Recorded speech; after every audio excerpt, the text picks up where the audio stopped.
Hey, бәріне сәлем фокуситтер. Сіздермен бірге KDC арнасы. Сіздер осы видеоны көріп отырып, what деп отырған шығарсыздар деп ойламаймын.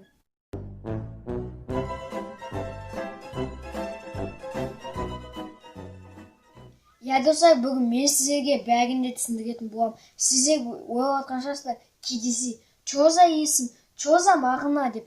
Достар, бұның қандай мағына беретінін мен өзім де білмеймін. Мен бұны просто так ноутбукпен генераторды ақтарып отырған кезде KDC деген есімді өзім деген тауып алдым, және де маған ұнап қалды.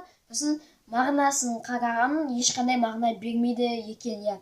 KDC деген айтқан кезде тез айтылады, және де есте сақталып қалады. Достар, сондықтан да маған да ұнады. Сосын мен KDC деп қойдым. Ал Ава мен шапкаға келетін болсақ, оны маған детский шоу YouTube істеп берді. Сол балаға көп алғысымды айтамын. Ол баланың каналының ссылкасы төменде тұрады, кіріп кетейік. Және де достар, Ава мен шапкадағы что за фокусик деп ойлап отырған шығарсыздар. Ол сіздер.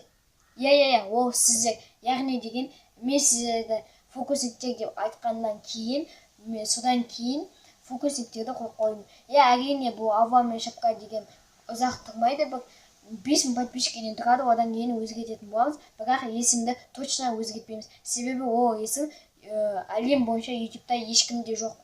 Сондықтан да мен осы есімді сіздерге қойдым. Және де достар, мына жақта шығып тұрған мынау что за сурет кім десеңіздер, бұны өздеріңіз біліп тұрған шығарсыздар деп ойлаймын. Қараңыздар, ұқсаймыз ба?